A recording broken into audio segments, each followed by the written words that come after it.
Welcome to 12 Ounce Sports Radio and The Burn with Mitch Show. Here's your host, Mitch Bernstein.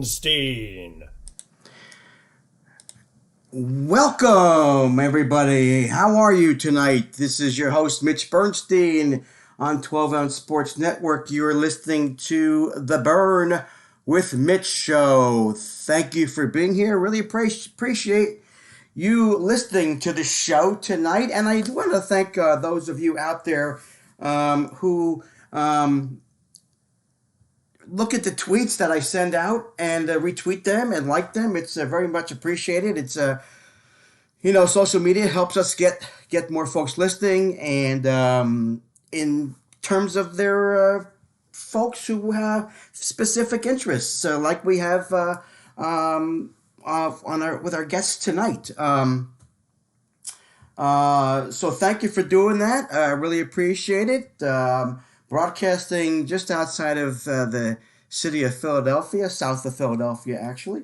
A little kind of sunny. We thought it was going to be a little bit warmer today. A little windy today. Supposed to hit 65. I don't know if it did, but better weather is coming next week as I check the forecast. I'm a weather geek, so I like to know what's going on and what's coming up in our world of weather. So let's talk about the show. And who we've got coming on tonight. It's going to be a really fun one. Covering golf and baseball and road tripping and baseball and a player who was involved with the Major League Baseball and Minor League Baseball. 6:20, ESPN senior golf writer Bob Harig will be on. Bob is going to be talking about the upcoming, not this week, but next week's PGA Championship. Talk to him about some specific players who he thinks could or should be in the running for that championship. Have a bunch of other questions for Bob. So Bob's been with ESPN for 25 years. Grateful to have him come on. After Bob, we have an author, Timothy Malcolm. Really looking forward to talking to Timothy because he wrote an amazing book. We're going to talk a lot about that. We're also going to talk a little bit of Phillies. He used to live here in the Philadelphia area or in Philadelphia itself, and he's now living in Houston, and I used to also live in Houston, so we have a little bit in common there. But if you've ever taken a trip and you have AAA, you can get their guidebooks that give you tons and tons and tons of information about places you want to visit.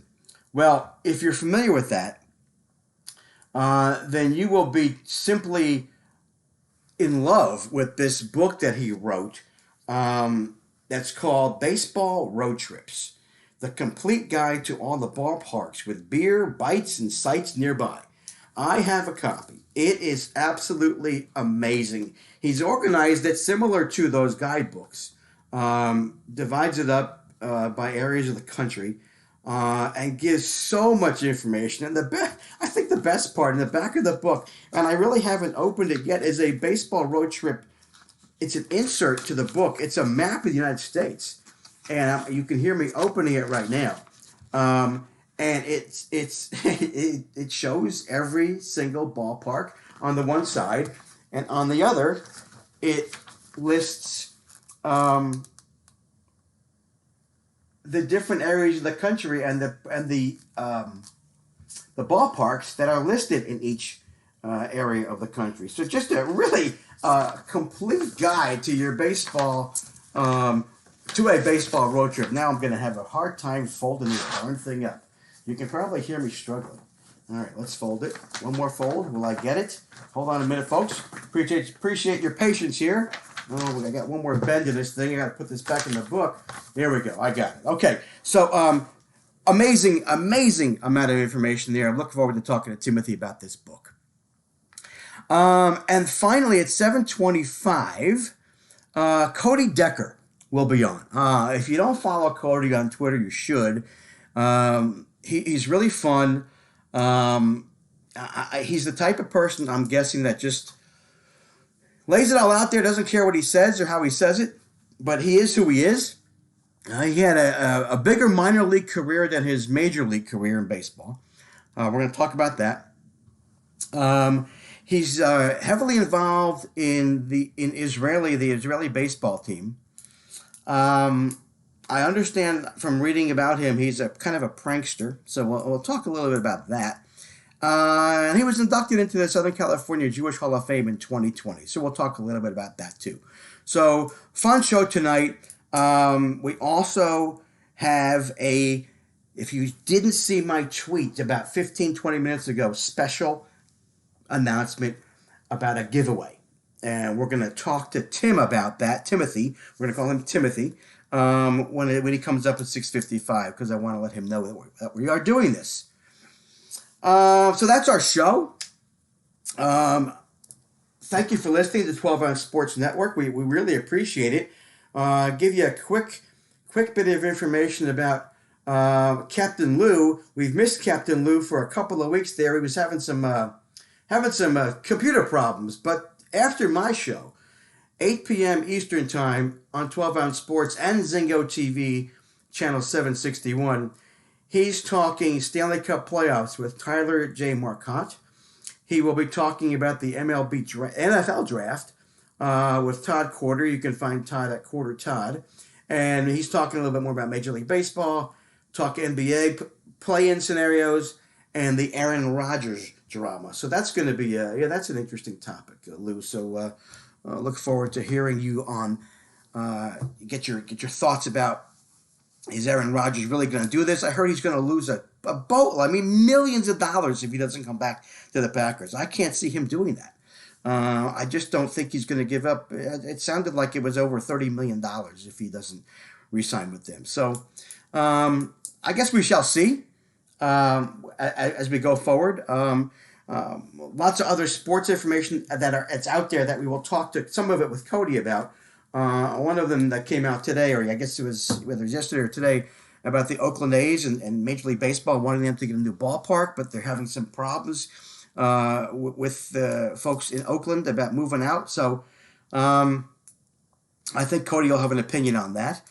And some other things that come up. We'll get the up to the minute scores in between our guests as we continue with Major League Baseball. Philadelphia's hockey season is over. Playoffs are coming up. My Rangers didn't make it either. So other teams that will be in, I don't think I really want the Pittsburgh Penguins. You have a disdain for them. Don't give a crap about that team.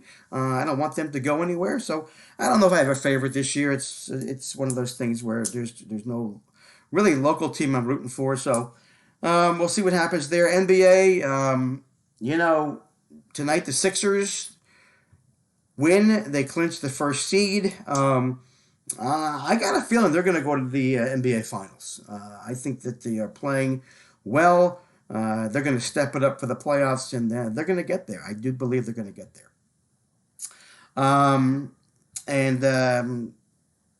NFL had their draft. We know about that. So just going to really focus again on tonight on golf and baseball and traveling and issues in those particular sports, fun things.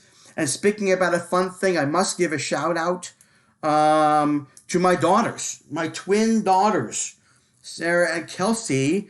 They turn 29 next week. Sunday, actually, May 16th is their birthday. They are the best. They are fun. They are funny. They are sweet. They work hard, and I couldn't have asked for better kids if I could. So love to both of you, and looking forward to celebrate. Kelsey's at home at her house on Sunday. Sarah, if you're listening, your package was mailed today. Lots of fun stuff in there. So happy birthday to my daughters on Sunday. Okay. You all who have listened, and if you haven't listened, I'm going to continue to make this announcement every Tuesday. We all have our favorite baseball teams. how do you show excitement when your team wins? Well, I don't know if you do, but I'm going to give you an opportunity to show it and to win some really good prizes, your home team prizes, if you will, by doing a victory dance. Okay? It's out there, inspired by Ellen Adair,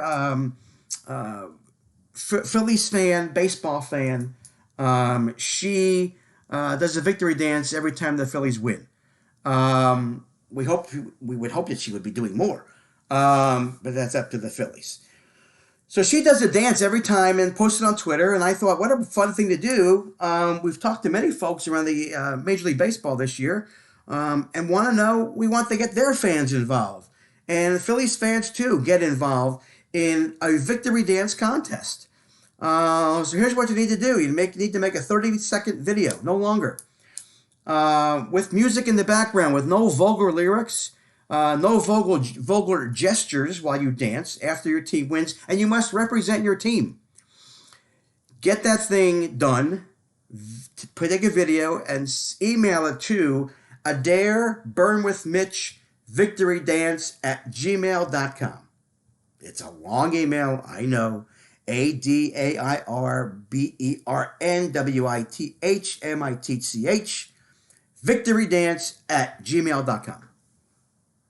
And then you're entered into the contest. We will have a panel of judges to look at these dances, and we will award prizes to those who we think are the best. So please enter as you tell your friends.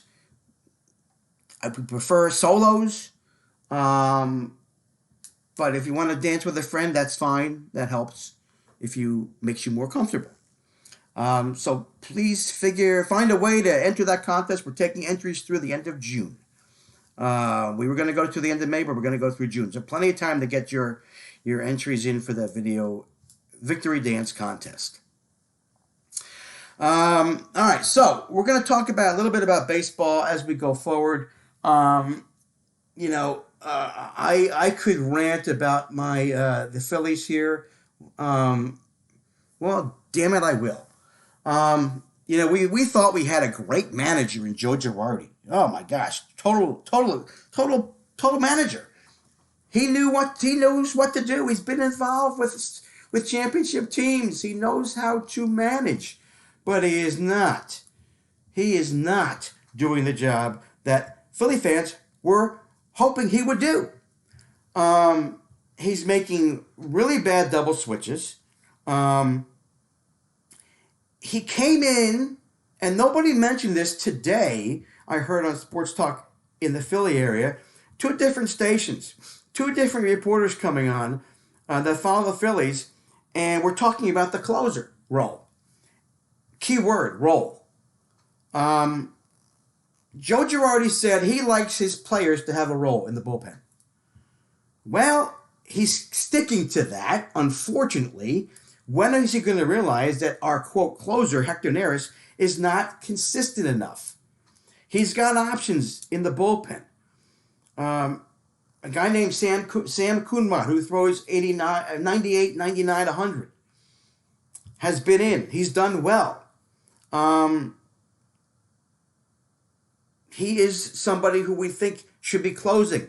I said from the beginning of the year, Hector Neris is not a closer. He's a setup guy. He's got the splitter to be a setup. He's got that strikeout pitch to be a setup guy.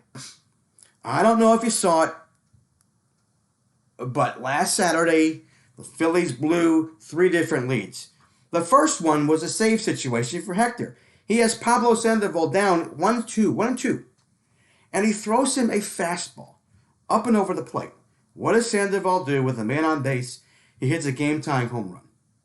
So with 2 strikes on the batter, why are you not? This guy swung and missed at a splitter in the dirt. The first pitch to him. Set him up with a couple of fastballs, and then the other fault is to JT Realmuto, the catcher. According to what I heard this afternoon, JT gave him the sign for the splitter, and Hector He said, "No, I don't want to." He shook him off.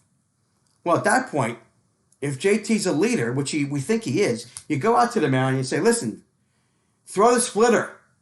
You throw him a fastball. If you miss, he might hit it out, and we lose the game, or we tie the game. They tie the game. Well, Hector didn't do it, and there he goes, tied the game. Phillies got a lead. In the 10th, I believe, I went to bed at that point. Atlanta tied it back up, 4-4. Come, I believe it was the 12th inning. The Phillies get a 7-run. They score 3 runs. They're up 7-4. I get a notification. All right, maybe they'll pull this out. Oh no! They put in Enyel De Los Santos, who, although he pitched well in his outing previous, put him in a pressure situation, loaded the bases. They scored a run, and then they scored a run before a bases loaded double that won the game for them. Just terrible. It was an embarrassing loss, and then Nola, they didn't show up at all on Sunday Night Baseball. Aaron Nola, 4 runs in the first inning. He's not showing. Why can't these pitchers on our team, the Phillies, be consistent? They've had 1 week of being consistent, and that's it. 1 week to the next, they were pretty good. It's very frustrating. However, I bitch and moan and complain, and in looking at the standings, the National League East, the Phillies are 1 game out, followed by the Braves. And I believe we're going to switch gears here and talk to Bob Harris.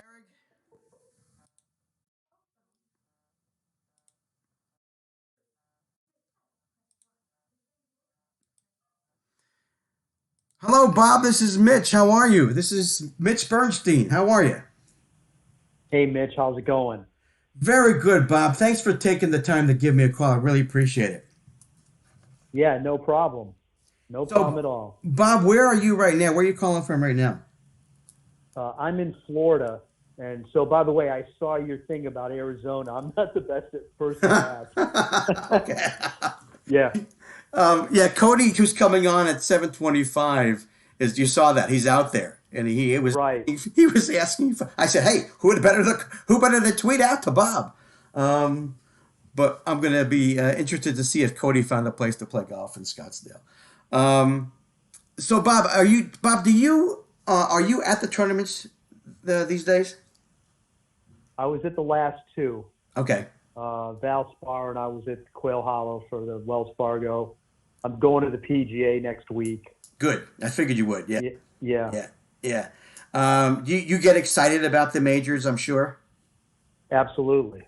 Yeah, Yep. I read a little bit about you. You're 25 years in the business, um, and you started your interest in golf as a caddy, correct? Yeah, it's kind of wild, isn't it? Yeah.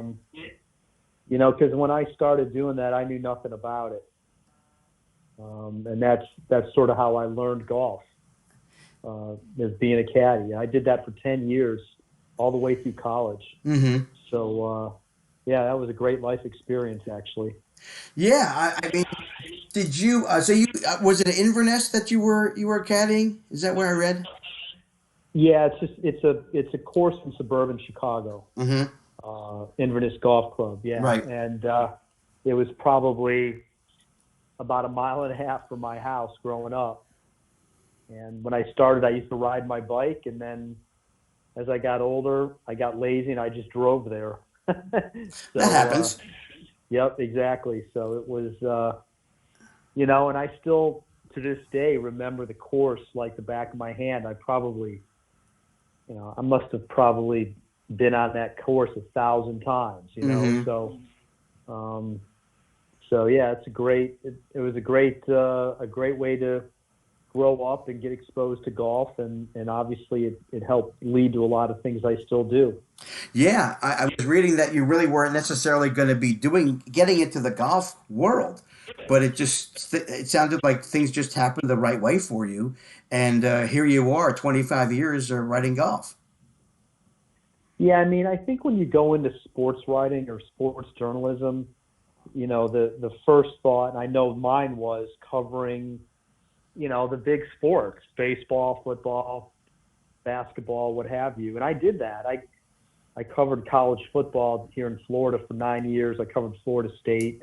I covered their basketball team. I went to Final Fours, and I've been to a few Super Bowls, and those were sort of the things you aspired to more. And golf was, more of like a side thing. Mm-hmm. You might do it on the side, and I did. I kind of did it all. But when I went to ESPN, it became very specialized, and that's all I've done. And I've been fine with it. It'd be impossible to do anything but you wouldn't have the time to devote to anything else, really. Right, to make it to do your best at it. Absolutely. Right. Yeah. Yep. So, Bob, it's been interesting in watching the tournaments this year. I was looking at the winners of all the tournaments this year, and am I right that there has not been a two-time winner yet on the tour this year? Well, in 2021 there has not been. Right. But the season actually started in September, and so Stuart Sink won the Safeway and Bryson DeChambeau won the U.S. Open, and they count for this season. So okay. if you look at it that way, we've had two-time winners. But if you look at the calendar year, starting in January 2021, you're right. There's been a different winner every week. And what are your thoughts on that? I know in watching golf over the years, you're not going to get people like a Tiger or a golfer in their prime, like whether it was Jack or whoever, winning that many in a season. But do you think it's kind of unique at all? That and I'm just going to talk about from January 2021 on. Mm-hmm. You haven't had a multiple winner yet. It happens. Sort of that's the ebb and flow of the game. There are periods where you don't have somebody jump out and win a bunch of times. I think it speaks to the difficulty of trying to win 3, 4, 5 times in a year. I think, again, it sort of points to the, how even in a weird way, how underrated Tiger was. He had 5 wins or more 10 different years. Yeah.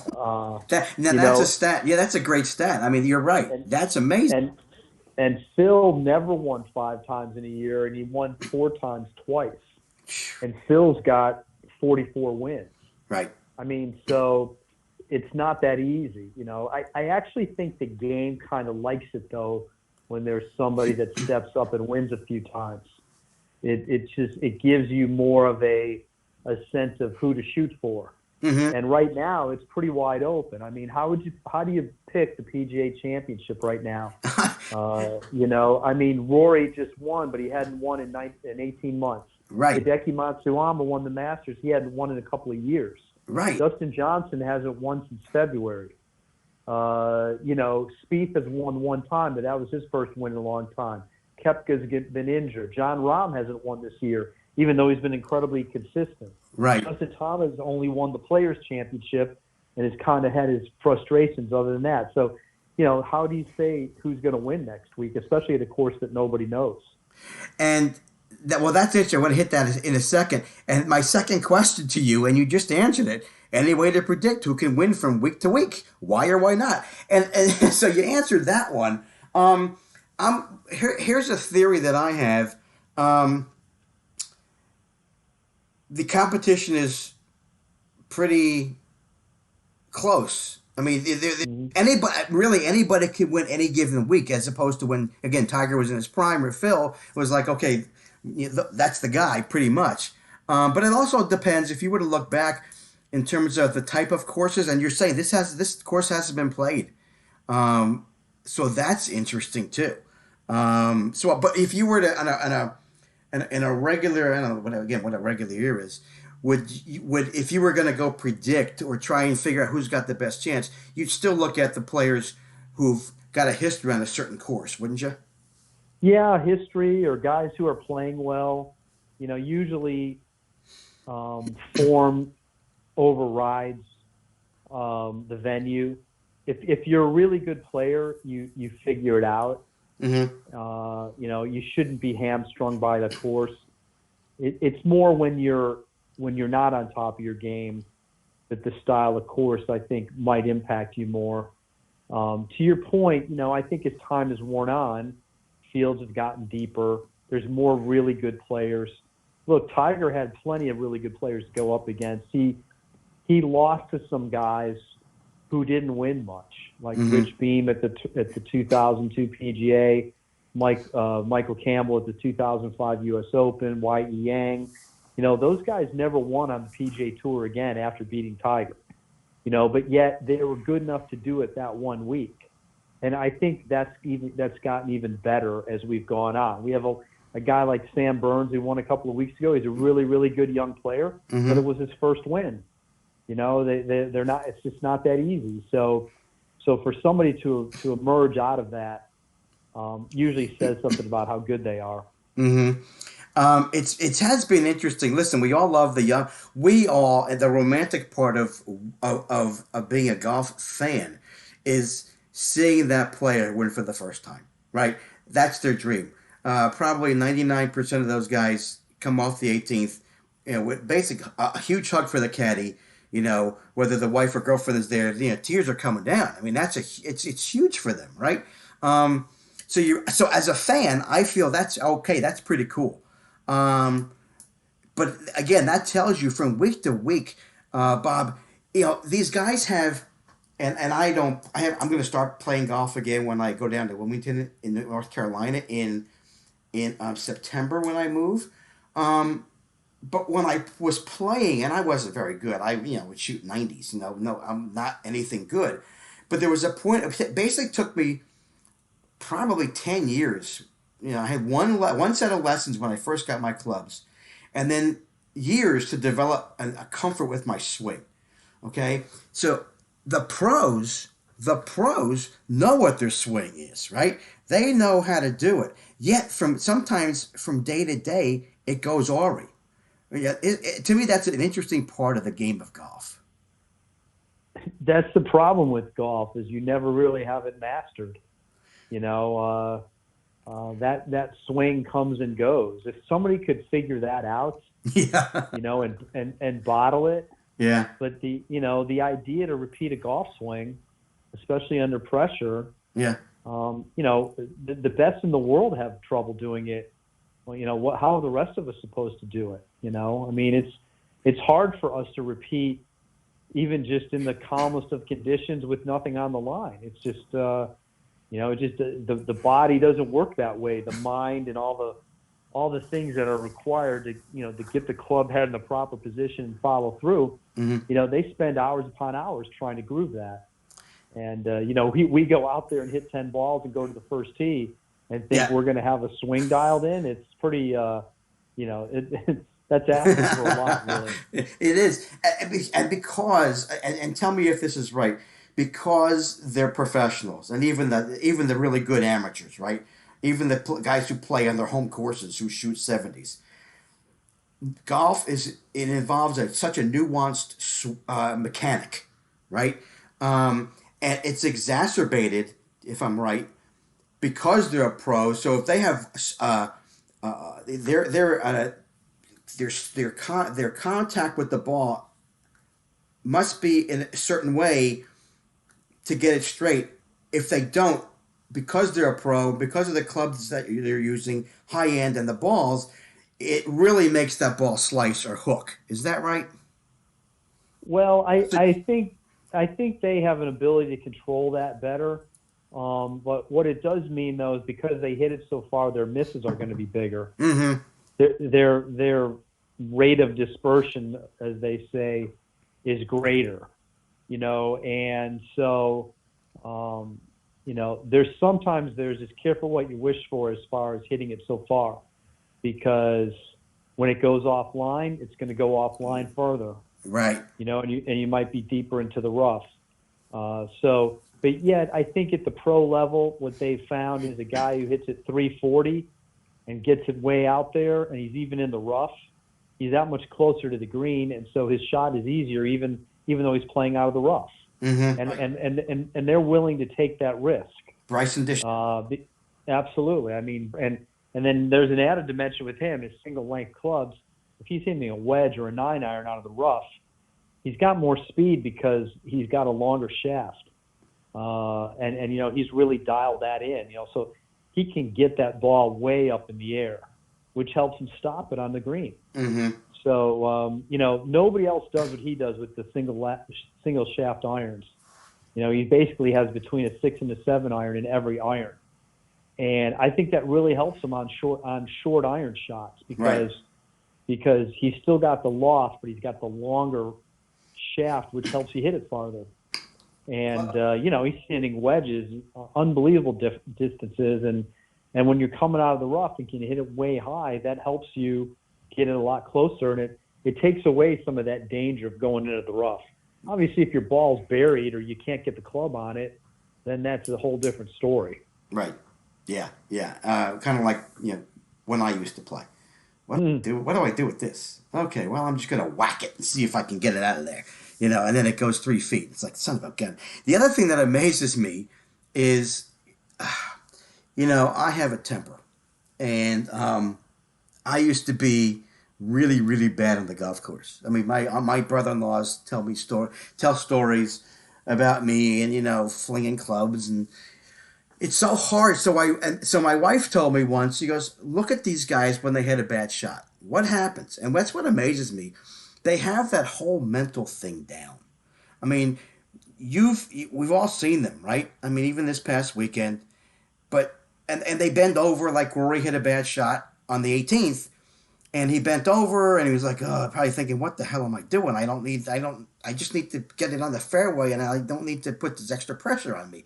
But he hits it in the rough on the left-hand side, and they just, okay, that shot. So the mindset is, that shot's over. I can't do anything about it. Let's hit the next shot good. And they all do it well. For the most part, they do it well, correct? The ones who aren't able to get past it are the ones who struggle, you know, and there are guys who have trouble with that. They can't get over a bad break. They can't get over a bad shot. They let it get into their head. It lingers, you know, instead of moving on. You know, people have always talked about Tiger's temper. Mm-hmm. Well, what he does is he gets it out, and then boom, it's gone. And you know, he's thinking about the next shot, mm-hmm. and he puts that behind him. But now, you know, his way of getting rid of it sometimes puts people off, but that's what he does. And you know, other people are the same way. They've come to accept the idea that in 18 holes, you're not going to hit all the shots perfectly. In fact, you're probably only going to hit a few of them the way you really, really want. You know, and that's what Ben Hogan always said back in the day. If you read up, he talks about how, you know, there's way more misses than there are good shots, and it's how you manage them. Right. You want to manage your miss hits. You know, mm-hmm. You want to make it so that your worst shots aren't that bad, and that's the sign of being on, because to hit it flush every time or to hit it exactly where you want to, pretty rare. Not going to happen. Yeah, it's just again, I think, like you said, we talked. It's that swing mechanic, and you have to muscle memory and understand. You have to have a short memory, just like closer in baseball, right? I mean, I was just talking about the Phillies and their loss of the game on Saturday. Though I don't like Hector Neris as the closer, you know, Joe Girardi has enough confidence in him, unfortunately. And Hector's got to forget that he went out there and blew a save. Or a pitcher, Aaron Nola, who gave up 4 runs in the first inning. Well, the next time he pitches, it's a new game. So professional athletes, that's what I'm amazed at. The training in their minds is just amazing to me. And that's what I find. So the difference between the professional and the amateur is that, you know, they have to, you know, they miss a shot in basketball. They can't complain. They can't shake their heads and sulk. They got to go play, right? It's like the cornerback in football. You know, he gives up a long pass. Yep. Well, you better not be stewing about it on the next series, because they're going to come right back at you, and you better be able to get past. You have to have a short memory. You've got to be able to take the bad, because there's probably going to be more bad than good. Yeah. And when there's the bad, you better not let it linger too long, or there's going to be more bad. Mm-hmm. And I think that's especially true in golf. And to your point about Sunday with Rory, that was a mystifying drive that he hit off that hole. It was. He's got a 2-shot lead.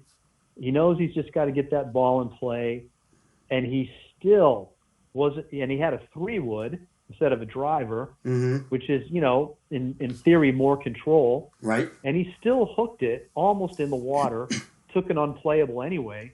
Right. But then had the presence of mind and the calmness to hit an 8-iron 190 some yards onto the green. So, he put it aside to be able to hit the shot that he needed, and then he 2-putted to win. So, if he let that get to him, maybe he doesn't think clearly. He was thinking about playing that shot. And his caddy was worried about him hitting it in the water. Yes, that's right. So it was a great scene there, how they thought through that, and your mind's racing. He hadn't been there in a while. His caddy actually did him a huge favor. He was wanting him to either play it to the left or take a drop. And it's hard to give up a penalty stroke when your ball's not in the hazard. And that's what he did. He took a penalty drop and figured out he's better off doing that. And sure enough, it worked out. Well, I hope he gave him 15% instead of 10 for that. Right, exactly. So, Bob, what's the most exciting? This is going to tell me this might not be an easy question, but I want to know if your most enjoyable or exciting tournament that you covered. Can you remember that? You have one that stands out, or two? Yeah, there's two that come right to mind. Recency bias being what it is, the 2019 Masters, that has to probably be number one.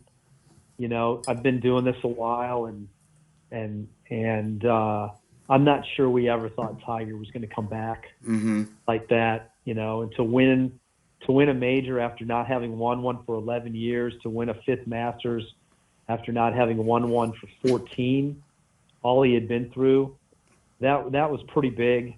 I think my second one would be the 2008 U.S. Open, when he basically was playing on one leg. He had no business being out there, let alone winning. So those are two really, really big ones that stand out. I mean, obviously the 97 Masters was there were a lot of huge implications with that, but there wasn't the drama that those two tournaments brought. And I think a third was Phil's win at Muirfield in 2013.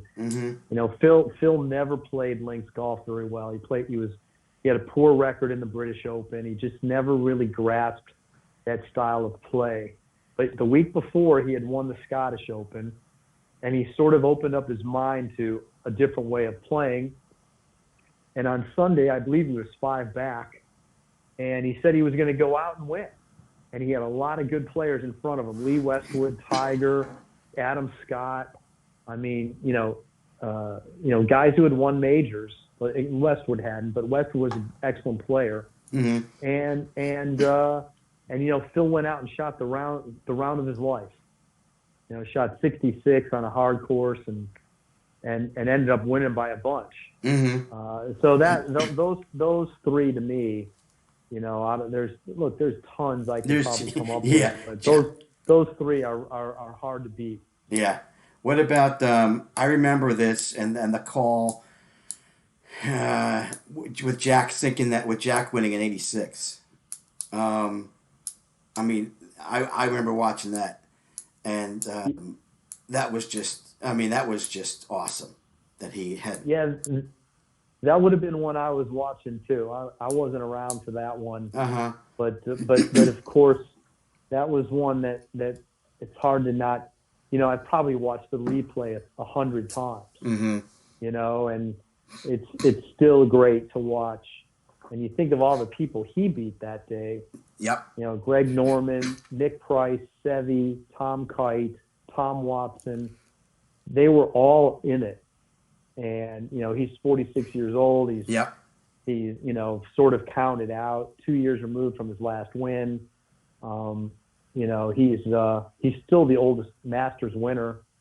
And at that time, look, a 46-year-old winning the Masters now would still be huge, but probably less surprising. Yes. Back then, guys that age just weren't as competitive. Mm-hmm. And, for him to do it the way he did, pretty special. Yeah. It was really cool watching that. I do remember that.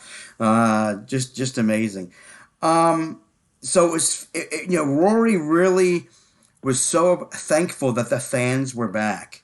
In that sport, I can only imagine. I mean, every sport, yes, they feed off the fans. But I would think, being out there on your own, you and the ball, you and your caddy and the ball, and when it's quiet, you don't get any feedback, right? I would think that I can imagine that they love having the fans back. Do you think that's made a big difference in the last couple of weeks, 3 weeks or so, for the players? Have you talked to them? It certainly has for him. Yeah, I mean, he made a big point to say that he needs the energy from the crowd, and having them around is a boost to him. He found that playing with no spectators was tough. Now, I think it helped some. I think it helped younger guys, who came back.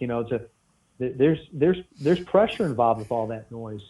People are right on top of you. Yeah. And it's just one more thing you have to get through, and you're not human if you don't hear it.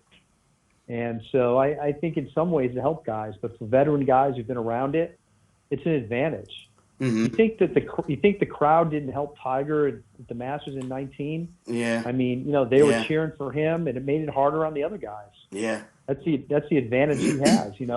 With no noise, it's just it loses something. And so, we've seen it here the last couple of weeks, the Players Championship too. There's been a good number of people at the golf course, and while it might not be a full house, there's still plenty of noise. Right, and you're right. I mean, I'm watching on TV, and it's just for the first few weeks and until people came back, it's kind of boring. It really is kind of boring as a spectator on television. You have nobody clapping. There's no excitement. So yeah, I can imagine that they absolutely love it, and all athletes I think are just loving it right now. The fans are back. All right, so I want to talk before I get to Tiger. Who do you think? I know it's hard to predict, obviously, but who are you looking at in terms of this PGA coming up? What are you thinking? Well, I still, I think the fact that Rory has a win has to give him a boost. And of course, he's going back to where he won. I kind of like guys who hit it solid. It's probably going to be windy, and so it's not so much about making putts and hitting a lot of greens. I think it's more about hitting it solid and not getting yourself into trouble. And a guy who's really good at that is Justin Thomas. He's just very, very solid ball striker. So is Dustin Johnson. Mm-hmm. Hitting it solid in the wind, keeping your ball from ballooning and going all over the place is really an asset on a golf course like that. 10 of the holes border the ocean. It's right there on the water. Right. May would seemingly be windy. So, if there's any elements like that, then that's going to be a handful for these guys. Now, if it's warm and calm, and if it rains, it gets soft, then it becomes more of a dart throwing contest with putting. Right. But I don't know that that's going to be the case. I think it's probably going to be more stern than that, and it's a long course too. It's not going to play this long, but it can go as deep as 7,800 yards. Woo. So they've got the potential to have a lot of long holes. That is huge. So I'm looking at guys like Bryson, right? We talked about him and his power. I've been watching him, and everybody got, oh my gosh, he's bulked up, and you're saying he's got these clubs. I mean, for me, it's almost been like, again, I gave you another analogy between a pitcher, Alvarado with the Phillies. There's a lefty, he's coming in, he's throwing 100 miles an hour every pitch. But if he can't put it over the plate, it does no good. Bryson, he can hit it, 380 yards, whatever. But if he doesn't, even though he's got power, right, and he can hit it out of the rough, he really wants to stay on the fairway with this course. So Absolutely, yeah. I mean, like, look, he can get it out of the rough sometimes, but if you're behind a tree, it doesn't matter, right? Or Yeah. if you're in a Kiowa, there's going to be a lot of waste areas. I'm pretty sure the entire course plays as through the green. It's not. They're not played as bunkers. They're all viewed as Waste areas. as waste areas, which means you can ground your club. Okay. But that also means that they're not going to be as smooth. They're going to be walked through. Not all of them are going to be raked. Right. So you can get some bad lies in there. So he's as long as he hits it. This happened to him at the Masters. There's other parts of the game too. You better get it in play a good amount of the time, or you're going to struggle. Yeah, exactly. All right, one more thing about Tiger, then I want to talk to you about the Northern Trust in August. So we were all devastated. I didn't know that he had back surgery in December. All hoping for him to come back and play in the Masters. It looks like he's healing. Who knows? I know it's been so interesting with Tiger because he came up and he was this amazing player. Then the other phase of him getting into trouble, and then there was a group that said he's a philanderer and he's misbehaving and he's done all this stuff, and yet most people continue to root for him like I do. He got over he made mistakes, he admitted it, and he's playing. So we're all rooting for Tiger. I'm wondering if he ever comes back. What are your thoughts? If there's a way, I think he will. Yeah. He's just got too much determination and he's proven it again and again. My guess is he's going to make every effort to do it. He doesn't have to. Doesn't have to prove anything anymore. He could just go away if he wants, but I just don't think he wants to do that. I don't know this. Right. But it's just my guess based on, being around him for years and seeing the way he's approached things. And, I would think he wants to play in the Masters and the British Open again. Mm-hmm. And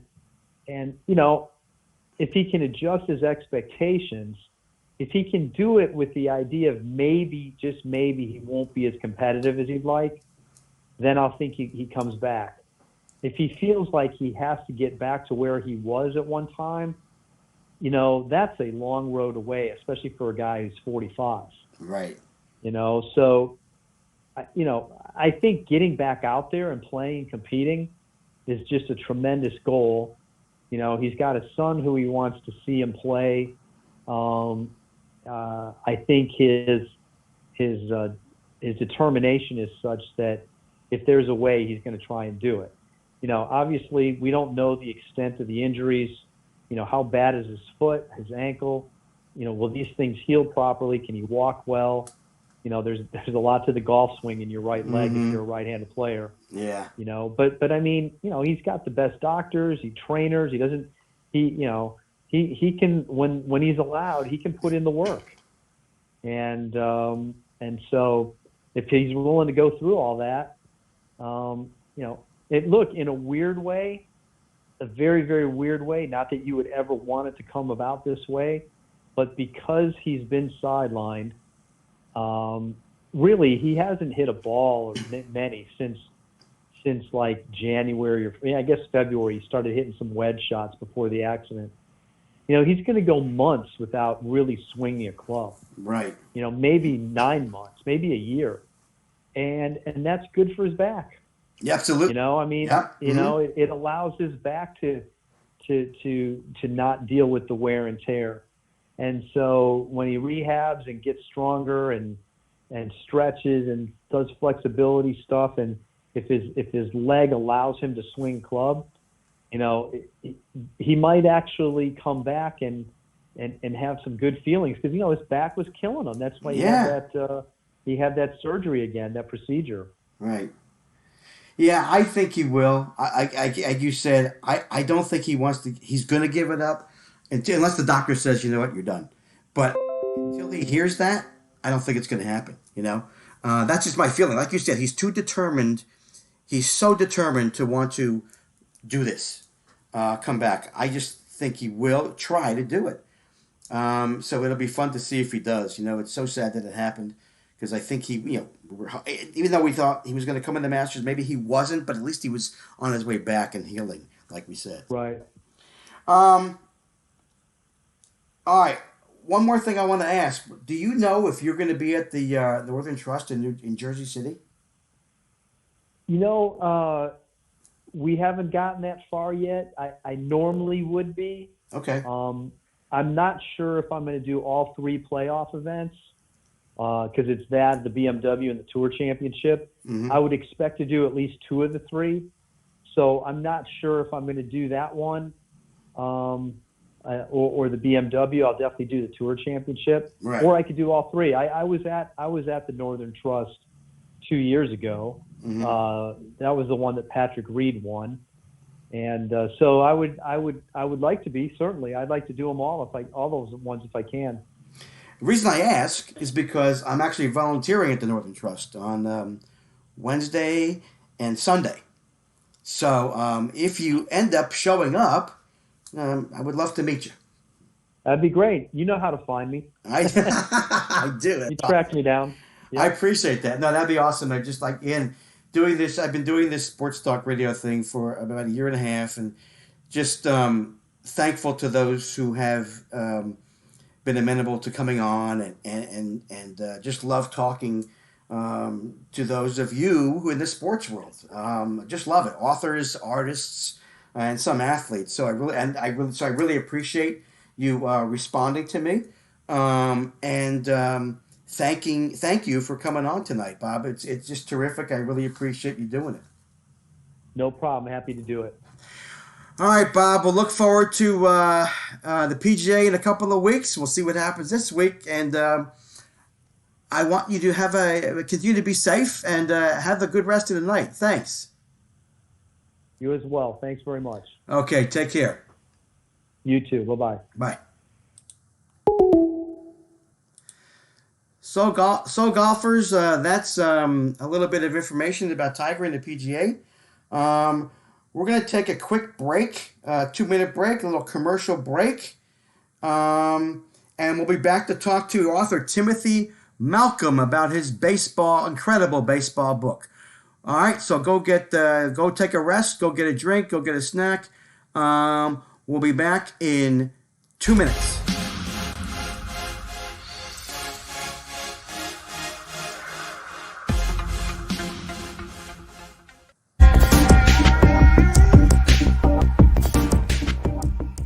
Welcome to MyBookie. You're ready to create an account and start making money, and we're here to help. And remember, you can get a bonus of up to $1,000 on your first deposit. Now you're ready to bet. Just go to mybookie.ag, visit the sportsbook, click on your bet, and input the amount you want to risk or win in the bet slip. Yes, it's that easy. Just remember, at MyBookie, you play, you win, you get paid.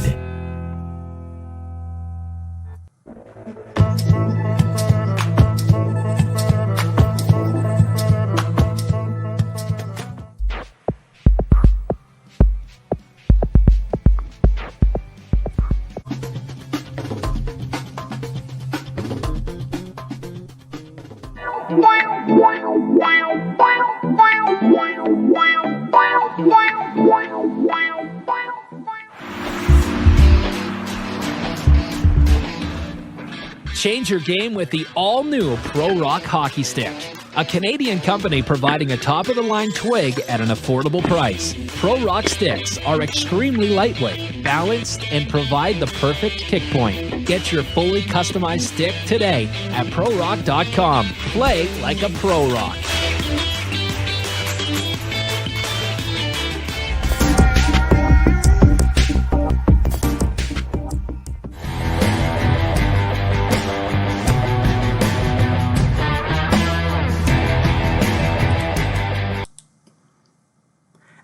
we are back.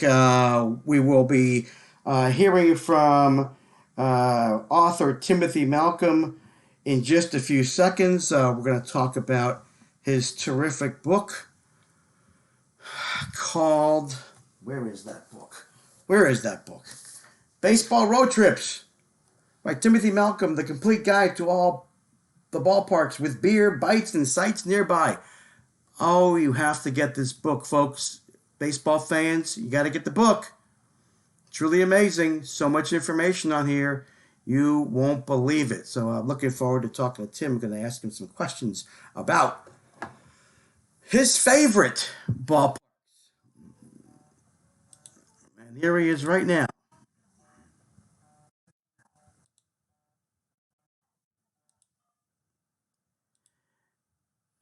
Timothy Malcolm, you outdid yourself with this book, my friend. Well, thanks much. I appreciate it. Oh my gosh. Thank you for coming on. I appreciate it. I looked at the book when I got it, Timothy, and I thank you for sending it. And I was like, what the heck? Yeah, and then I got to the back, and the insert of the map it's mind-boggling. So we're going to talk about this in a minute. Okay. But we want to talk about, first of all, Philadelphia and our Phillies. Mm-hmm. And you being in Houston, because I was born in Philly, was a Phillies fan until 1964, that fateful year. We had moved up to North Jersey. I watched the game in 1964 where I believe the Mets beat the Phillies and knocked them out of the race. And I was basically crying. I was 8 years old. Then I became a Mets fan. And I no judging. Please don't judge, Mr. Timothy. Okay, you got it. All right, so here's the thing. So then we ended up getting jobs. So I was a Mets fan through 88. Had a feeling something was going on. I just read the book about Mookie's book by Eric Sherman. I read both of Eric Sherman's books about the Mets in 86 and the Red Sox in 86, that series. But I was living in Houston, Texas in 1986. Watched every home game of the playoffs that year in 1986 in the Dome. I had tickets. I was there. It's a great series. As a Mets, oh my gosh. So we have a lot of things, similar things. So that's why when I found all this out, I said, oh my gosh, not only did he write a freaking great book, we have Philadelphia roots and Houston stuff to talk about. So I saw the inside of the book. Your dad took you to your first game at the Vet. Is that right? Yeah, that's right. Probably around 1985, 86, somewhere in that area. Okay. And then how old were you then? About one and a half, something like that. Yeah. And that you got the bug, right? You got the baseball bug. How about that? That's it. Yeah. And from there, it was just misery for many years.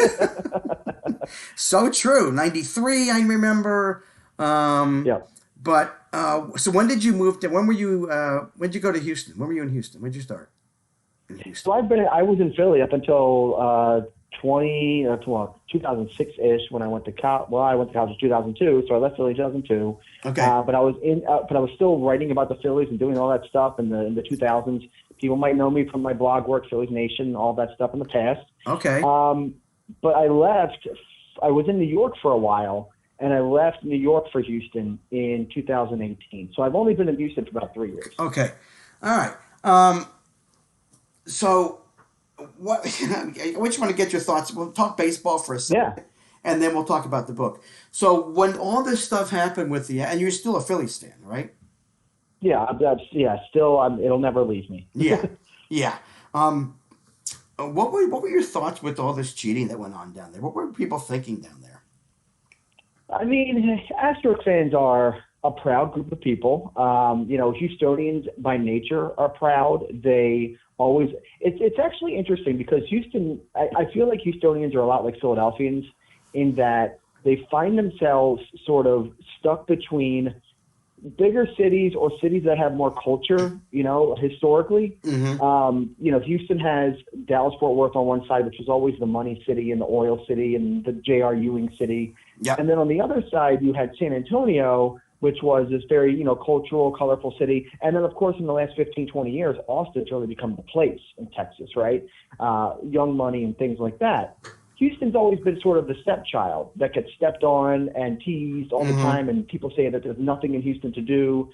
But there's been a lot of pride in the city over the past 10 years or so, 15 years or so, and really the Astros have been the symbol for that pride. They are the favorite sports team here in Houston, and people love them. People wear the colors. People go nuts for them. And so when they won the World Series, the pride swelled. And then when the cheating scandal happened, I think Houstonians were upset. I think they were disappointed. I think they wish it didn't happen, obviously. But I think there's also this point of, okay, you got to stop ragging on us now, because cheating happens everywhere in baseball, and we know the Yankees did it, and we know the Red Sox did it, but you never talk about them. You always just want to step on the Astros. So I think there's a sense of, hey, back off. We're still good. And I think that's kind of carried over into this season, especially. The Astros got off to a really hot start, and that got everybody all juiced up. They've fallen back to earth a little bit. But the fans they love their team, and they don't want people to talk bad on them. And I think that's very much like what we go through in Philadelphia. I think in Philly we're a little bit more like, well, screw you. We're still gonna, who cares? But I think they're very similar in the fact that they're so passionate about their team. They don't want their team to be dragged through the mud. Right. And, I love watching that team when I was there. I mean, you're talking about the Biggios, the Bagwells, that 86 team, Mike Scott and Bill Doran and Jose Cruz. And, I mean, I got lucky. That was a hell of a fun team to watch. It was and the Astrodome. Listen, I didn't like it at first, but I do remember that hey, you're never gonna get rained out, fella. So I didn't really mind it after the fact. And when they weren't good, it was a quick 15-minute ride into the Dome parking lot, and you got right in. It was really good. But in '86, that's another similarity between Philly and Houston, is that the big baseball stadium in Houston is far away from everything on the southern end of the city, just like Citizens Bank in Philly. It's the same thing. And but I really can't listen. I can't wait to go to Minute Maid. Do you love Minute Maid? Minute Maid's nice. And, I have a thing about retractable roof stadiums. I'm not the biggest fan of them most of the time, but Minute Maid is pretty good for a retractable roof stadium. It's got a lot of great food and drink options. The outdoor backdrop is fun. It's really kooky. There's a lot of different bells and whistles to the park, which is fun. It's in the old Union Station in Houston, which is a beautiful building. That lobby's been restored, and it's amazing to walk through. So it does have character. It has history. Around it, there's not a ton of things right around the park, but I think they built up that downtown area pretty well over the past couple of years to where now it's becoming more of a thing. And you could really spend some time in that east downtown area in Houston and have a good time. Yeah, I can't wait to go visit. It's just one of those things. And listen, I think I have a resource that can help me with that. Oh yeah, there's a new book out. Timothy Malcolm. I have to tell you this though. I have to be honest. I got your book. I should say the first copy, and I ended up getting. What? Yeah. I got another copy today. So I was putting it out there. I don't know how it happened, but I'm going to put it out there with your permission as a giveaway, if that's okay with you. Yeah, absolutely. Absolutely. Terrific. I've been telling people, again, on Twitter and on Facebook, that it's so amazing what's in here. I have to disagree with you with one part of your favorites, but we'll get to that in a minute. But you wrote this. How long did it take you to do this? I mean, this is a lifetime labor in some ways, because some of the things that I write about. Yeah, so some of the things I write about in this park, go back to my childhood. But, the main bulk of research that I did for this book happened over the past 2 to 3 years, right? Going to parks over the past 2 to 3 years. Obviously, last year was a no-go because of COVID, but did a ton of research of every city, every park. I've went to every city in this book, so I could speak on all the cities. But there's stuff that is in this book that goes back 10 years ago from when I was, first seeing some of these parks that I went to for the first time. There's stuff from, the 90s that have carried over in some way because I, was able to sort of carry that information over. But the bulk of the research, the real core research of this book has been over the past 2 to 3 years. Yeah. I mean, it is. It's so up to date. And listen, I was skimming through it yesterday. Yeah. And you know what I found very interesting was, let me get there, was you have a coronavirus page on here. What's happening? No, we do. It's We do. amazing. No, it was terrific. I was like, wait a minute, holy mackerel! I mean, folks, this thing just came out. You've got to check this out. And we all know, those of us who go, we know there are. But for you to again put that in tells you this is a up to date guide. Yeah. Which is just terrific. So I can identify with some of your top 10. So I'm going to go through your top 10. Okay, please. Yeah. And I want to say right off the bat, it's not an actual ranking. They put numbers next to them, but that is not how I rank them. Okay. Because I have to have an issue with one of them, and a couple Okay. I haven't been to. So Wrigley Field number one is number one on here. Top 10 is you have one. It says one in here. Wrigley. Yeah. It's one of it's Wrigley is you got to go. You just have to go, and followed up by number 2. It says at Fenway. I was there once when we meet at some point. I want to tell you the story about that. It was just amazing how it turned out. But go in there, talk about and I think you tell about this in the book. What happens on the day of a game? Oh my gosh, I had no idea. It's like a party on Yawkey Way, right? Oh yeah, no, I mean, right around the park. I mean, you have shops and vendors and drinking, and they close off that street before every game. Oh, it's great. It's now called Jersey Street. That street that used to be called Yawkey Way. Yeah. Okay. So we went there and that was a shock. We walked in, we was like, oh my, this is a party. This is fun, purposeful fun. Again with like you said, and with the where they do that with the shops on the edge, it's on the sides. It's just terrific. You go in, you eat, you hang out, you eat, you go shop, you go eat again. It's terrific. My favorite park, and I didn't get to do enough of walking around in it because the view was just amazing, is Oracle Park. AT&T. Former Timothy. I was going to say, he wanted me to call you. I always shorten names. Timothy. Yes. That is a view to behold. Yeah, I mean, nothing like. Yeah, that would actually, if I were to rank the parks, I think that might be my number one park, the best park in the country. The view is incredible. You got McCovey Cove right there beyond right field. I mean, you could stand in that right field sort of, alleyway there, which is kind of narrow and a little scary at times, but it's a great place to hang out. You can also be on that home plate side and have that amazing view of the whole bay. But then the food and drink is incredible there. I mean, there's so much selection. There are a lot of things to do. There's a lot of kids areas out there in the outfield where you can, if you have family, you can just kind of hang out there all day. Tons of coffee because it's cold there and people love their coffee in California. Yeah. There's just a lot going on at that park and you can really get lost in it, but you can also just sit and watch the game and have a really good 9 innings there, right? You don't have to get up and do anything else. You're right, because we had seats, purposely got seats behind home plate when we went a couple summers ago. And we just walked in and you saw the view, and having watched on television, right? You go, oh, I got to get there. And we got there, and my jaw dropped. I mean, it's just absolutely gorgeous. Absolutely. Next on the list, Dodger Stadium. Again, nothing like it with the mountains in the background, and just, again, a historic place to be. So loved been to Dodger Stadium now twice. Camden Yards, I live, 70 miles away. I'm south of Philly, right? And Chad's Ford. Takes an hour and a half to get there, maybe. I've only been there once. Yep. But boy, was that a lot of fun. Another It's a great park. perspective, wasn't it? Isn't it? Just so much. Oh, yeah. And it's the first one of that whole trend of retro modern parks that retro classic parks, excuse me, that have those sort of old sort of throwback elements, right? You have the warehouse, obviously. You have that, wonderful outfield alleyway with Boog's Barbecue, Boog Pal out there. I mean, actually, the first and second time I went to Camden Yards, Boog was out there cooking. So that was really cool. Yeah.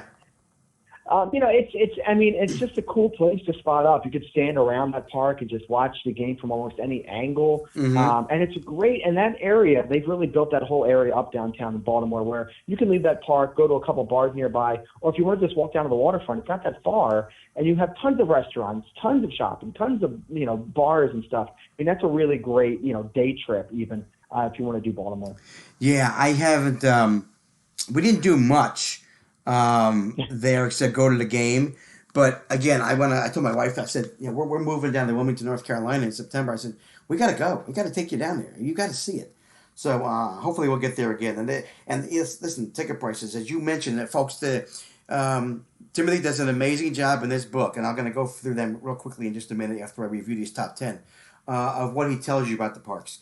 Next park, PNC, another amazing view. That bridge is just terrific. The walk over the bridge is like, it's like you're walking through. It's a precursor to getting to the ballpark, is what I felt when I got over that bridge. Yeah. Right? It was it's the experience. It's the beginning of that experience. You park downtown. You can get some food and drink downtown. There's a couple bars and a couple of restaurants right there, right across the river, where you can go have your meal or whatever before the game, and then you walk the bridge. And you just drop yourself off right there in that outfield area of PNC. And now you're in it, right? Because that road's closed and there's people all over the place, and it's just a really fun atmosphere. Yeah. Love it. Just love it. All right, I'm going to skip the next one that's listed here. I haven't been to AT&T Mobile Park in Seattle. I can't wait to get there. It looks absolutely gorgeous. Then in your top 10, drum roll please, Citizens Bank Park. Love the park. You know what I love about it most, Timothy? And you mention it here, and people do mention it all the time. You can walk around the concourse and just hang out and watch the game. If it's not crowded, you can squeeze yourself in with some food. I love that about that park. You can go all the way around the park pretty much and just do that. It's awesome. I love that. Yeah, it's definitely, of all the modern, retro classic parks, so that whole era, I think Citizens Bank Park is the most underrated park, because people don't talk about it as one of the better parks in the league. And it's also the most, I think, accessible for fans.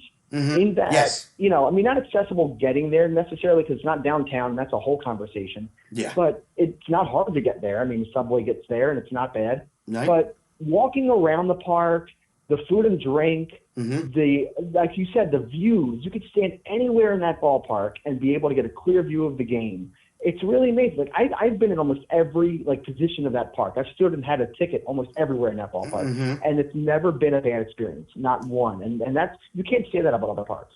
You're right. I love going. I mean, I just can't wait to go to another one this year. Several more this year.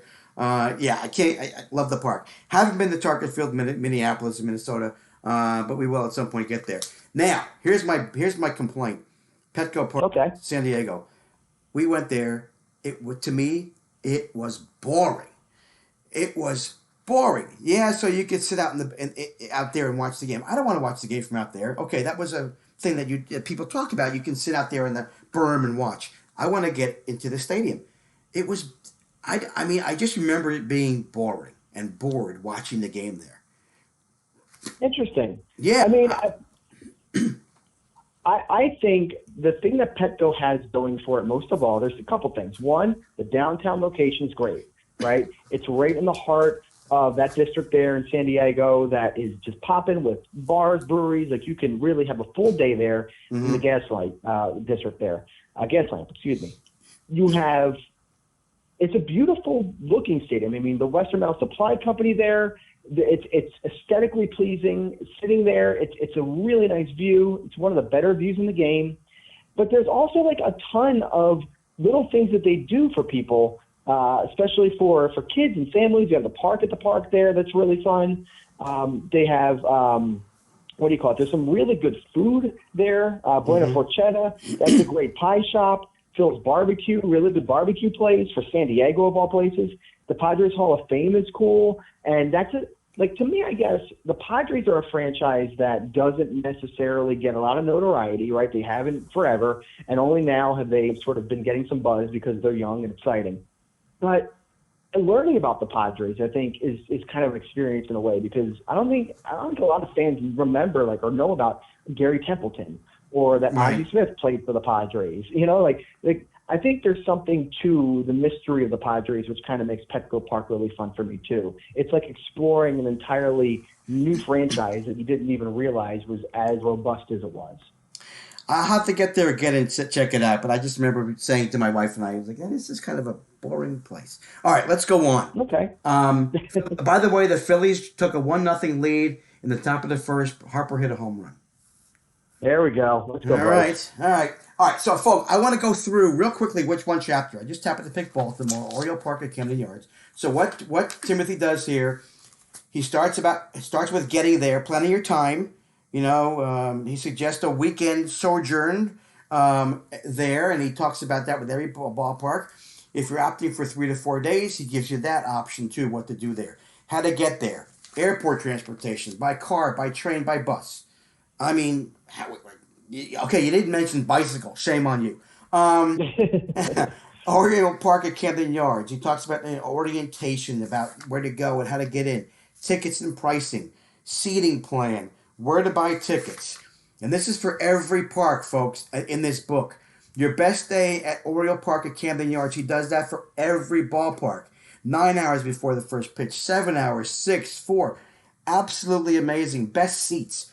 Know before you go about what you can bring in, accessibility, getting there, again, in Baltimore, public transit, again, driving, parking, be a fan, there's fan experiences, park features and sites, the Kids Corner, Legends Park, food and drinks, events, tours, shopping, and then he puts in Baltimore sites, and he does that for every team. Inner Harbor, great place to go. The National Aquarium. Food near Oriole Park at Camden Yards.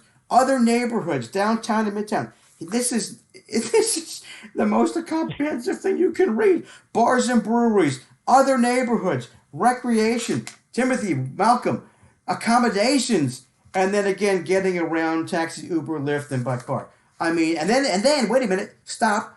Of course, well, I shouldn't say that. That's Baltimore. Then you go right into Washington, D.C., the Nationals. I mean, such amazing information. How proud of you are you of this accomplishment? You should be hugely proud. When you read it out like that, I'm extremely proud. You know, let's be real. I mean, I spent my entire life loving baseball. I spent my childhood adoring ballparks. I wrote in the book, in the beginning of the book, that my dad had this T-shirt of Fenway Park, and I would draw Fenway from that T-shirt almost every day. Like, I wanted to, see every ballpark and draw every ballpark and, like, remember them from sight. And then when I got old enough, I'd start to go to these places myself. And I always wanted to do something with this information and this love of ballparks and of traveling and of seeing baseball and experiencing it, but I didn't know what it was going to be. And then this book kind of came to me a couple of years ago. I mean, I was told that this was a thing that could happen, that this was a book that they were thinking about, my publisher, and I got into the mix for it, and they gave me the book, and it was, I mean, that's it. That's like, it is the thing that I wanted to do with my life and baseball and ballparks. And you're right. I mean, I'm proud of it. I'm glad that it's here. And most of all, I'm just glad that people can take this with them. And now people are going to games, and, ballparks are opening up more, and now people are being more safe, and they can carry this book around and, maybe take my recommendations and go to the restaurants or bars that I love or I want to tell people about, and do what I want to do in the park and kind of experience it the way that I want them to experience it. You don't have to, but this is a great way to kind of complement your experience in a ballpark. I mean, I'm just glad that it's here and that it looks as great as it is. It's and awesome. People can take it. Yeah, it looks terrific. It's just aesthetically pleasing. The color, the picture on the front, and then the way you divide it up, color scheme wise, with the different areas of the country. This is coming with me. We're going out west next summer, and Yep. we're going to go. And thanks to you, I'm taking that with me. We are going to do a giveaway. Most likely, it's going to be follow Timothy Malcolm, follow me, and name your favorite ballpark. And then we will pick a random winner that enters this contest. This is a phenomenal piece of writing and research. It's a great resource, Timothy. Just I got it and I was like, holy crap, this is going to be fun. and how are you ever going to read it all? Because you're not going to. It's not a novel. It's a resource guide, and when you're going, it's all that you need. So it's awesome. So congratulations to you. Just terrific. Thanks again. Yeah. All right. I got like 3 minutes. Your favorite ballpark? My favorite ballpark. Well, we mentioned it in my top, and it's the one that I'm connected. It's not the one I'm most connected with from my childhood, but it's one that I'm very well connected with through my life, and that's Fenway Park in Boston. Yeah. Okay. All right. Good to know. I talked about how I drew Fenway from my dad's T-shirt. Right. When I was about 15 years old, my brother took me to Fenway Park. We drove up from Philly to Boston. Saw a game at Fenway. I came out of that tunnel and saw the green grass. Remember, I grew up at Veterans Stadium. I didn't know what grass looked like in a Major League Baseball field. Yep. So I saw the grass, saw the dirt, saw the monster, saw Pesky's pole, saw the light tower, saw the Citgo sign that I had looked at for years on that T-shirt, and I was just going nuts. It was amazing. Yeah. And fast forward a couple of years later, I started going to Boston University, which is literally on the doorstep of Fenway Park. Right. I went to multiple games during that time, and for pretty cheap because it was right before they won that World Series in 2004. And then I saw them win the World Series in 2004, and I was there in Boston when that happened. That was pretty awesome. I just have a lot of fond memories for that park, and it's a gorgeous park. They've done a really nice job of keeping it vital and not ruining the history of it. And when you're there watching a game, it's cozy. You're kind of cramped in. The seats are still old seats. Yep. And there's a feeling like you're part of history. And when there's a big event going on, if it's a big game and you're packed and the whole place is packed, it's really a great place to watch a baseball game. Been there once. I hope to go back again. Timothy Malcolm, thank you so much for coming on and taking the time to do this with me. Folks, get the book. Somebody, we will post how to get entered into the giveaway tomorrow with my daughter, my social media manager, my daughter. Timothy, be well, stay healthy, and let's go Phillies. Yeah, go Phils. Thanks for having me, Mitch. I appreciate it. All right, thanks very much. Appreciate it. Take care. You too. All right. I can't tell you enough. Get the book. It's awesome. It's posted on my Twitter page at the Burn Mitch. It's a worthwhile investment if you're going to go visit baseball parks. Just amazing information. All right. Cody Decker will be coming on. I can see how well he played golf today, amongst other things. I mentioned that Bryce Harper hit a home run in the top of his second deck, I guess. And then Chase Anderson has now given up 2 hits in a row. Our number 4, actually, he's number 5, I think. 4 or 5 doesn't make a difference in the rotation. And here comes Cody.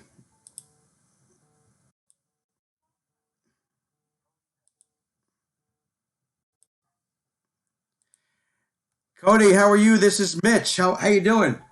I'm doing good, man. How you doing? I'm doing good. Did you hit him long and straight today? I'm still playing right now. I'm just taking a break from a hole and letting the guys play on. I'll meet him when I'm done. You couldn't meet him when you're done. What hole are you on? I was worried about it. I'm on hole 10 right now. I'm gonna have to skip hole 10. Hopefully meet him on 11, possibly 12. Okay. That's did you see I tweeted out to Bob Herrick, who came on at my first guest. I said, help Cody, help him find a place to play. So you obviously found a place to play. I found a place. I'm fine. I'm just playing over at Camelback right now. It definitely works. It's affordable. It's a lovely day. It's only 140. Love it. Great. Yeah, no, hey, but it's dry. That's dry. We know it's dry. Yeah, you know what? You remember? You ever see the movie Aliens? Yes. You know the character played by Bill Paxton who yells, "Game over, man! Game over!" That guy. Yeah. You remember the part where they're walking around the alien hive? It's like, oh my God, it's so hot. And he was the guy that said, "Yeah, but it's a dry heat." Yeah. BS. Well, am I saying you're that character? Yeah. No, but do you want to be him? Yeah. No, I know. So let me ask you a question. So interestingly enough, I found I did some research about you. Two things. One of them is really good, and one of them wasn't so good. I'll start with the one that wasn't so good. So you had a huge minor league career and a smaller major league career. Yeah. There was a point at which it said you went did you go 0 for 11 at some point? Was that true? I only had one opportunity in the big leagues. I got one start. I went 0 for 11 during that time. Okay. Most of them were pinch hit appearances. At that point, I had never really pinch hit before. So it's not exactly easy being a guy for the first time thinking that you're going to play every day because that was your role. Yeah. You get to the big leagues and, you're going to go face Aroldis Chapman. When was the last time he had an at bat? 2 weeks ago. Okay, well, good luck. Good luck, right? Exactly. So actually, that's the funny thing. I remember Kotze was our hitting coach, and I remember I hadn't had an at bat in 2 weeks, and we were facing Madison Bumgarner at home in San Diego, and he had a no-hitter going on through 7 at that point. And they called me and said, "Hey, Deck, get up there." I'm like, "Okay." He's like, "Wait a second, Deck. When was the last time you had an at bat? You saw a live arm." I said, 2.5 weeks ago. And he just stares at me, and he just goes, "Well, Bumgarner's got a perfect game, so good luck." And you said, "I'm going to go hit this bastard." No, it was even worse though. Was it? He started me 3-0. Now at this point, this is like my fourth major league at bat. Right. And I'm sitting here 3-0, and Bumgarner's got a perfect game, so I'm not swinging. I'm not going to swing 3-0. Not only because the break of the perfect game, but it was more so. I'm also kind of a young guy. I'm not going to go and ambush a guy 3-0 right now in this situation when we're down by this much. Yeah. Everything about the situation screamed, yeah, you got to take this pitch. And, of course, he throws the ball right down the heart of the plate. Mm-hmm. Next pitch, fastball right down the heart of the plate, and I fouled it back. And one thing I will tell you about my entire career, I was never off the fastball. There was never a time where I went onto the slider. If I thought about the off-speed pitch, I know I'm going to get heat with heat. Mm-hmm. This was the one at-bat my entire career that I thought, he's going to throw me a slider. He's thrown 5 fastballs, 3 of which weren't even close, and I was all over that last one. So I said, be ready for this backdoor slider. Right. Fastball, right down the middle, Right down strike 3 that I was a mile late to. Now, keep in mind, I didn't know what to do because I'd never pinch hit before. Yeah. Later on in my career, I learned that, no, you never do anything other than hunt a fastball, especially pinch hitting, no matter what. What does that pitcher throw? Does he have 5 pitches? No. He has 1 pitch. He has a fastball. Go hit the fastball. The end. Sit on the fastball. So interestingly enough, and I want to get into some hitting in a minute because I'm curious to know something from a professional player. I went 0 for 11 in JV baseball. Mm-hmm. I would hit the ball in practice. I mean, I hit one of the fastest guys on our team. His name was Steve Penagagis. Okay, I still remember. In practice, he threw me a pitch. I hit the ball like to the fence. I'm thinking, holy crap. And they ended up starting me in our first game. That was my only start of the year, by the way. But I went 0 for 11, pretty much struck out, looking at several times. I got a few walks, but, I ended up realizing I was swinging too hard. I mean, these guys weren't throwing anywhere near what our guys threw in terms of speed. I was just swinging too hard, and my head was coming up, and I was missing the ball. It was embarrassing as hell. That was the bad thing about us. But that's in common. The other thing in common, December the 23rd. What's the? Did you propose to your wife at the same day? That's my birthday. Oh, okay. So I proposed to my wife on December 23rd. I read that today. I said, "Wait, I gotta tell Cody this." I believe that is true. I did propose to her on was it 2016 or 17? 16, I think. Yeah, 16. 16. Yeah, we got married in January of 18. Yeah. Yes, December 23rd. Very, very prominent date in my memory. Yeah, and so I said I gotta talk to Tony and just tell him 0 for 11. We got something, and December 23rd, same thing. Mm-hmm. Very cool, very cool. Cody, about hitting. So I obviously never got up to that level, right? I've been watching baseball for 50 plus years. We also used to talk about guest hitters, right? Mm-hmm. Or are you able to see the pitch. Like I played senior men's baseball, okay, for several years. I haven't played in the past too. But at our speed, you can pretty much recognize 50-mile-an-hour guy, a curveball, and wait on it and see it coming. But at 85, 90, 92, are you able to recognize, is that what makes the best hitters? Or, because you can't be a guess hitter and be successful, can you? It's more of an individual question because there are an occasional guess hitters. There aren't a lot of them. You're basically gambling with your own money, and the house has got a lot more money than you type of situation if you're a guess hitter. That being said, what you really need to do while you're hitting at the highest levels, and this is the tricky thing. This is where, hitting, we have scouting reports, we have percentages of what they throw and what counts. We have all these numbers in the back of our head, but we have to go to the plate and kind of throw out those numbers and remember, just kind of have them in our memory. Mm-hmm. It helps us recognize certain pitches in certain counts. So I'm never going up there looking for an 0-2 slider in the dirt, but I know that he has a tendency of doing that. So basically, I readjust my eye line to a fastball, maybe another extra 3 inches higher. If I see it any lower, that pitch right there is going to be slider in the dirt, possibly. Okay. It's a different type of gamble. It's just another way of just reading the situation in front of you. But you're really on time no matter what. Your body and your tempo is always on time for only one pitch, and that's the fastball. The other pitches are there, but you have to be on time with the fastball and adjust based on what you can actually see. Now, what you can actually see is a little bit more lofty these days than what it was a few years ago, because at this point, everyone's throwing 98 with absurd spin rate, and everything is moving and cutting in ways that people didn't think was possible 5 years ago. Right. I mean, I just, I would go. I just marvel at the fact that, men's league, regular, same distance, right? That guys can hit a ball going 90 miles an hour at you. When I get out to the plate, I'm thinking, how the hell do you hit this thing? So it's really an amazing skill that guys, and you just have to be amazed at the guys who hit 300 or even 80, right? And trust me, it's getting even harder. I mean, you're seeing all the reports that hitting's at an all-time low. Mm-hmm. Yeah, there's a combination of reasons for that. There are several reasons for that, but a lot of it is the advent of technology implemented in pitchers and what we have learned about arm care, and that we've learned so much in these recent years that's allowing these pitchers to throw so hard and so much different with such movement. It's a different ball game right now. It really is. It's something. It's fascinating. But the hitting side, there's plenty of metrics and understanding, but it's not keeping up right now with the extraordinary rate that these guys are throwing. Keep in mind, you ever see the movie The Rookie with Dennis Quaid? Oh, that's one of my favorites. Yes. Yeah, well, there's a line in that movie where he talks about, I hit on the gun, sweetie, today, 97. He's like, is that good? You know how many guys in the major leagues can throw 97? You can count them on one hand. Right. Mm-hmm. That was in 2002, man. Yes. Like now, you'd be amazed if you find a single guy that can't throw 97 in any major league staff. It's crazy. It is. It's absolutely nuts. So I think you're right. I think the hitting has to catch up. So I want to get your thoughts. I know you're very opinionated, which is what I love about you and following you on Twitter. All this stuff. This, I will call it crap, and I want to get your thoughts. Moving the mound, right? What are your thoughts? I think it's going to actually help pitchers far more than it helps hitters.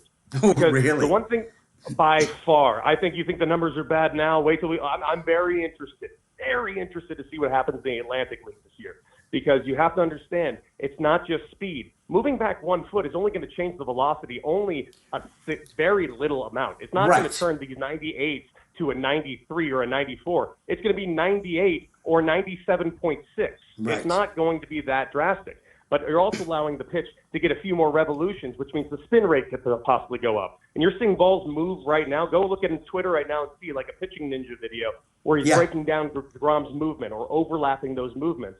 And you just see that all you're going to get is even more movement. That vertical break that might be 7 inches, well, that's going to be 12 inches now. Yeah. No, I see that. That's physics. I never took physics, but I definitely see that. And I was saying it's not going to, like you were, when I heard about this, it's not going to really do anything to the speed. It's only a foot.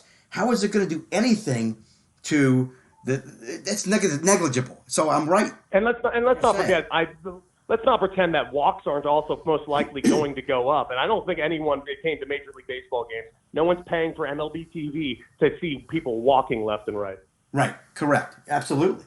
So yeah, it's going to be interesting to see. And like you said, yeah, it gives it more time to move the ball, and so you, like you said, either see more walks or more movement coming into the plate.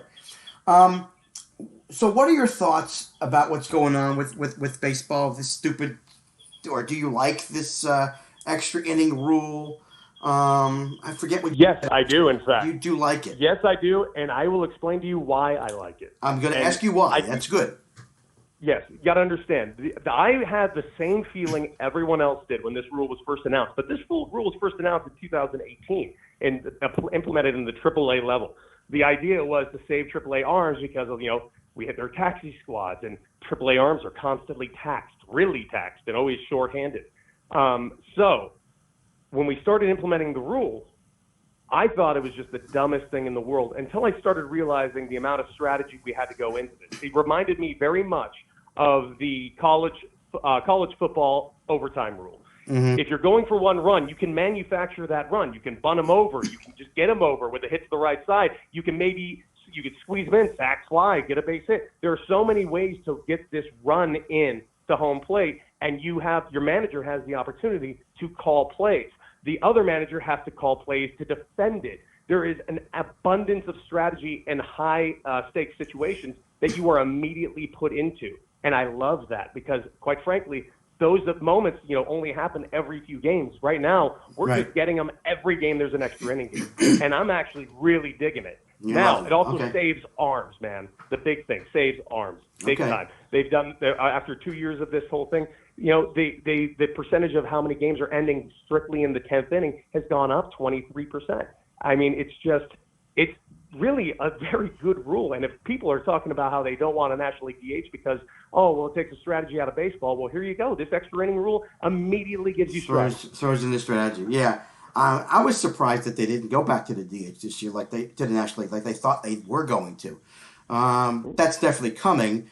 Which initially I'm old school. I'm like I said, I've been watching baseball since the '60s. I hate the lack of sacrifices and hit and runs and that kind of stuff that I grew up watching. So I'm totally a traditionalist, and I'm sure you get that. And I don't like the fact that, like when Gabe Kapler came in and we started seeing this in Philly and now it's all around the league, of not sacrificing because you're giving up an out. Well, why don't you sacrifice the guy in the ninth inning to get to second base? Aren't you better off not if the guy hits into a double play, you lost your man on first base, right? Why don't you bunt him over? I have a hard time with that line of thinking. Well, it just depends on what you're going for. You've been hearing announcers actually say, when in that extra inning situation, when they say a guy goes up there and hits a 2-run home run in that 10th inning, the announcer immediately says, and there's the ever important 2 runs. It's like, again, that's why. You're either playing for a big inning or you're playing to not lose. And I think that's kind of a mentality that a lot of people see about sacrifice bunting guys over. It's not a winning mentality. It's more of, hey, it's just going to not make us not lose. That's what we're playing for. And not to mention, if they're not calling the bunts, trust me, that organization has statistical analysis that says they shouldn't be doing that. Right, absolutely. All right, new subject real quick. I'm intrigued, and I was so excited to read today, Cody, that the Israeli baseball team is coming to Lancaster, which is near me. That's awesome. In July, yes. So you've been with them since, 2012? Is that right? Yeah, but that's the WBC team. This is going to be the Olympic team, which I am not on.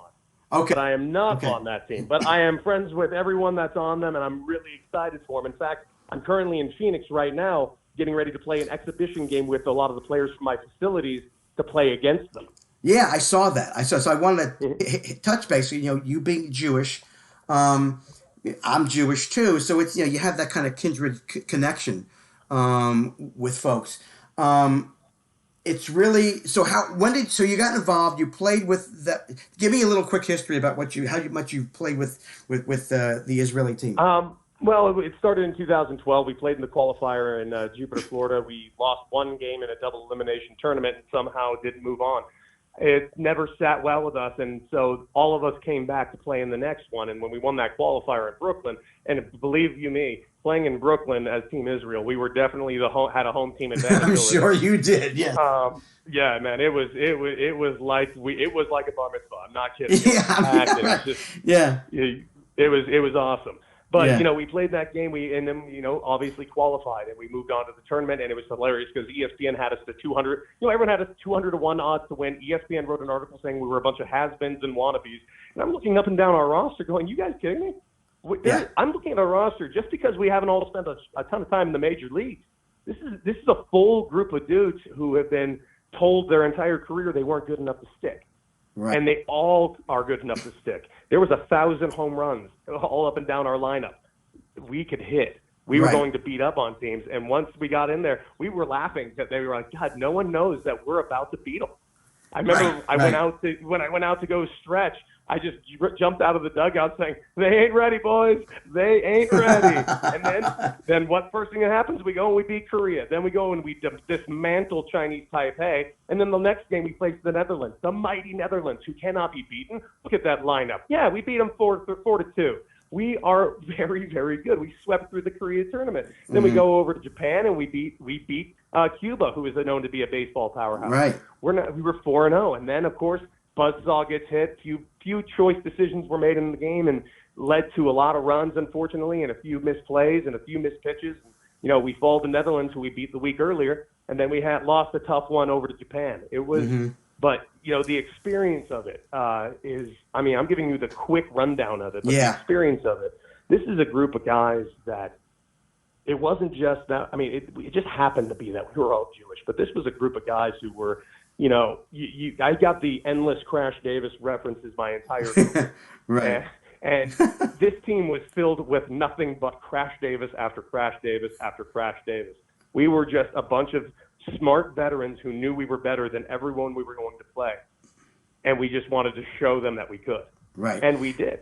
And it was a special, special time. It just makes me sad, that Netherlands game, because we do have a legitimate right. Jair Jurgens pitched absolute gem against us and then tested positive for steroids, I think. Oh, is that right? Wow. That's crazy. But I'm thinking, again, the opportunity, and I read a little bit about this, with being Jewish and being with a group of guys who've been through same culture, right? It just, I think, doesn't that make that a little bit more special?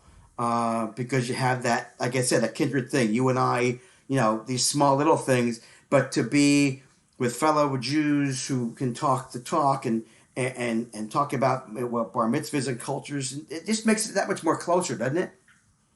Yeah, I mean, it's something that's just uniquely kind of, it's not that we're not, it's not for everybody, but there is something about like our history and what we've been through that is very much uniquely ours, Yes. And I think it's a bonding thing for a lot of people.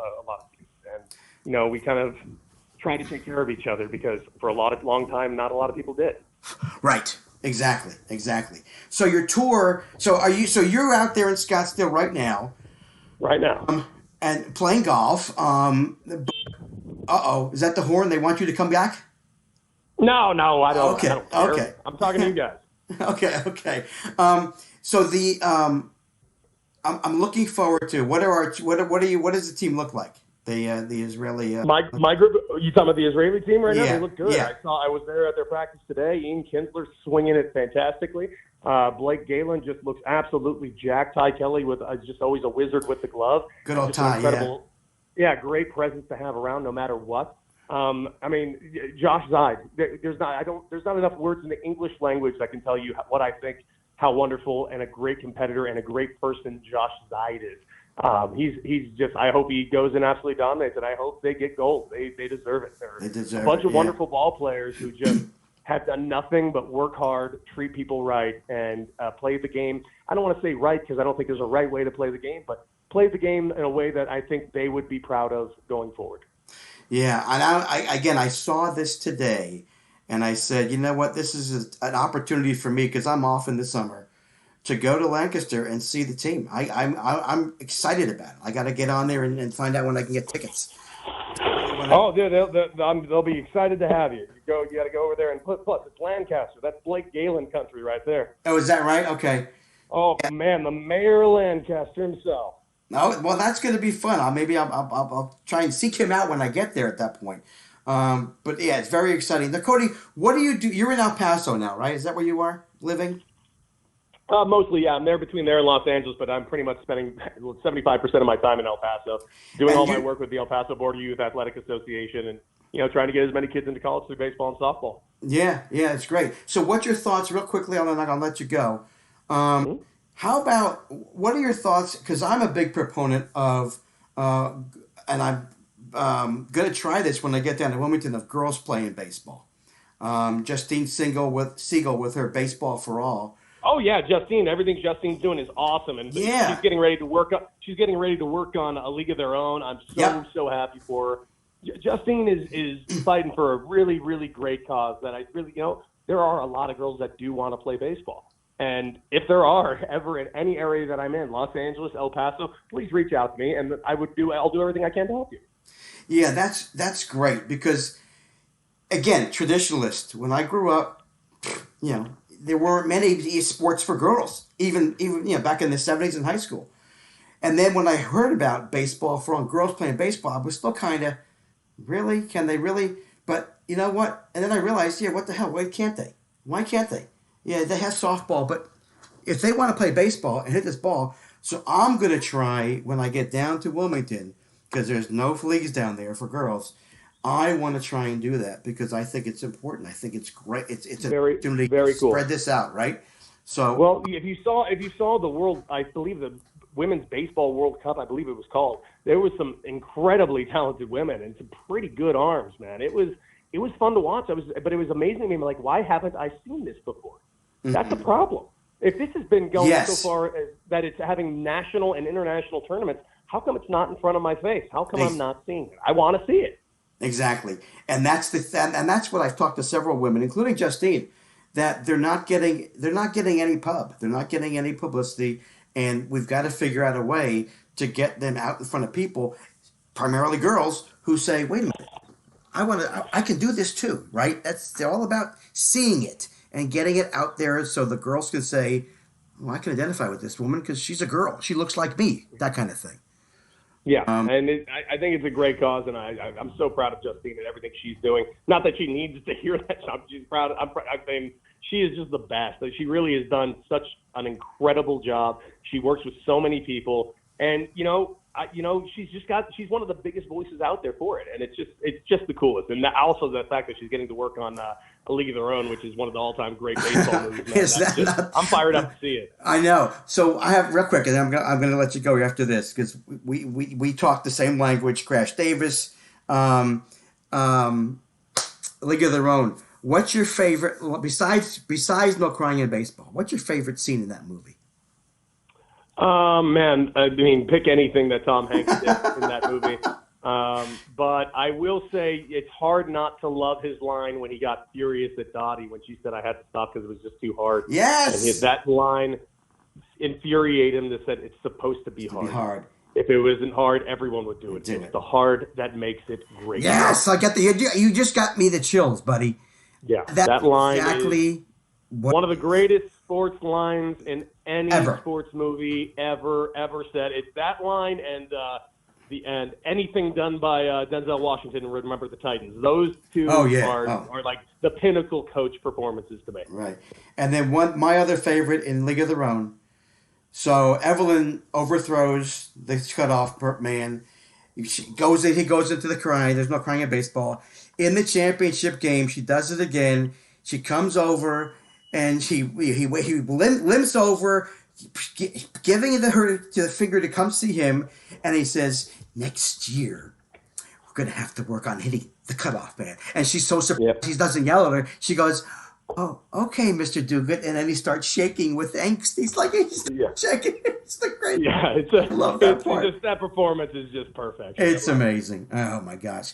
Cody, I can't thank you enough for coming on. Sure. Interrupting your golf. I look forward to. It's all right. I wasn't playing that good to play. I wasn't playing that good anyway. All right, go hit some more balls. Enjoy yourself, enjoy yourself there in Scottsdale, and we'll continue to follow and maybe talk a little more down the line. Thank you so much. Sounds good, buddy. Take care. Take care. Okay. Bye-bye.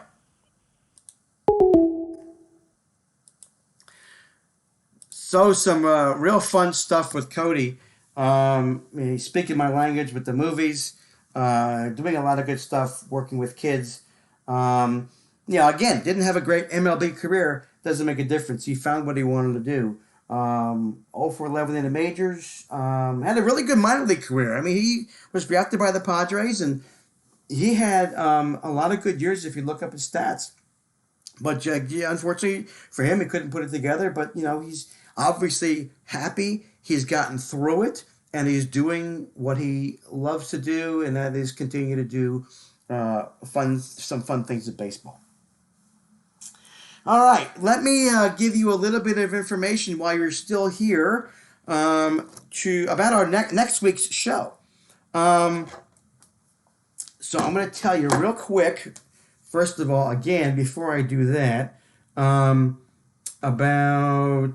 Captain Lou's show coming up in just a few minutes, 8 to 10 p.m. Eastern Time on 12-Ounce Sports Network and Zingo TV Channel 761. At 8:30, he's got Tyler J. Marcotte talking Stanley Cup playoffs, which will be starting soon.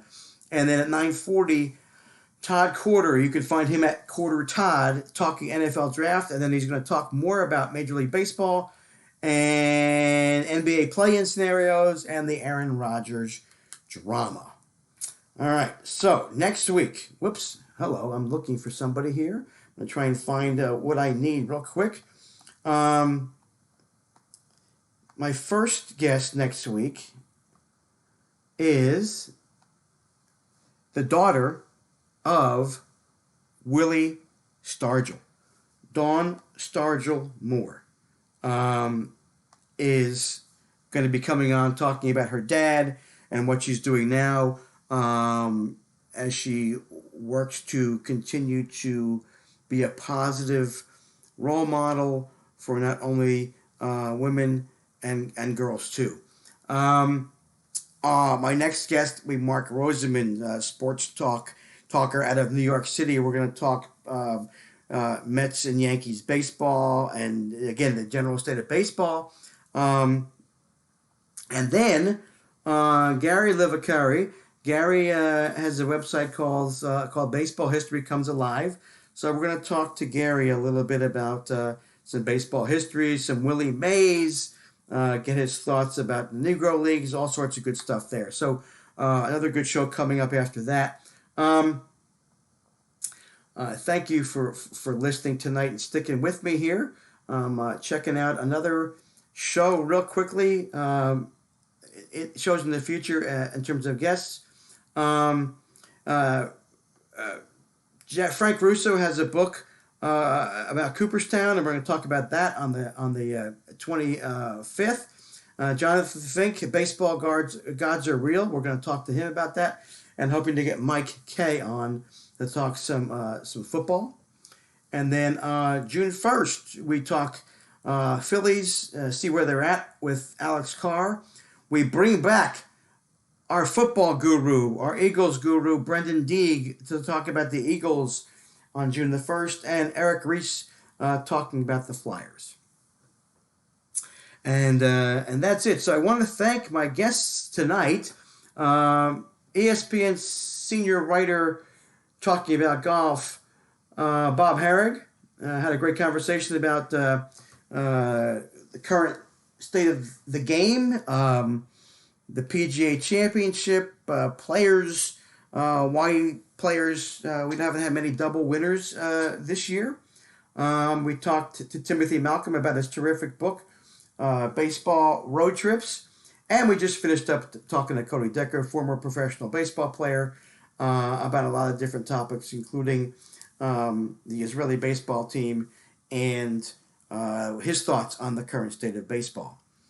So thank you for being here, folks. I really appreciate it. Replays will be out shortly. Don't forget a giveaway of the Baseball Road Trips book, Timothy Malcolm's book. We'll be posting that tomorrow, how you can enter to win that book. And the victory dance contest. Come on, people, get out there. Your team wins. Show us what you got. I'm going to have to do it. I should do it. Maybe that'll be an incentive for you. My Phillies win. Maybe tonight, if they win, and they're up 1-0 right now. If they win, maybe I'll do a dance, 30 seconds in length, representing your team with music, no vulgar lyrics, no inappropriate gestures, just a fun little victory dance. Send it to this email, Adair, A-D-A-I-R, burnwithmitch, victory dance @gmail.com. I'm sorry, I'm giving you the wrong address. I made a mistake. It's Adair, burnwithmitch, victory dance @yahoo.com. Yahoo.com. Did I say yahoo.com? Yes.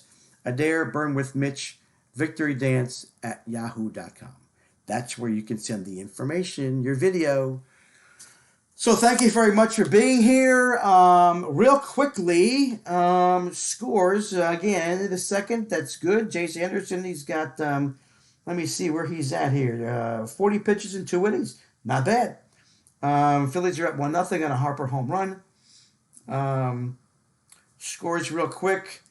Top of the 6th, the Indians are beating the Cubs 3-2. Yankees are up 2-0 over the Tampa Bay Rays. Boston up 1-0 over the Oakland Athletics, possibly moving that team. Who knows? Giants beat the Texas Rangers 4-2 today.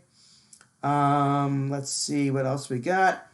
If the Sixers win their game, switching to basketball tonight, they clinch first seed in the Eastern Conference. Let's see. Atlanta beating Toronto 1-0 early, and that's it. The rest of the games are at night. So, Pittsburgh's beating Cincinnati 3-1, bottom of the 4th. All right, folks, that's it for tonight on the Burn with Mitch on 12 Ounce Sports Network. I hope you enjoyed the show. Appreciate you listening. Appreciate your tweeting. Appreciate you picking this stuff up on Facebook too. I really, really appreciate it. More information coming out. Like I said, on the giveaways. Look for my video dance. I'll post it. Hopefully inspire you to do the same to win some cool prizes. That's it for now on the Burn with Mitch on 12 Ounce Sports Network. We will talk to you. We will be here next week. Again, Tuesday, 6 p.m. Eastern Time. Thanks for listening. Till next week. Take care. Bye-bye.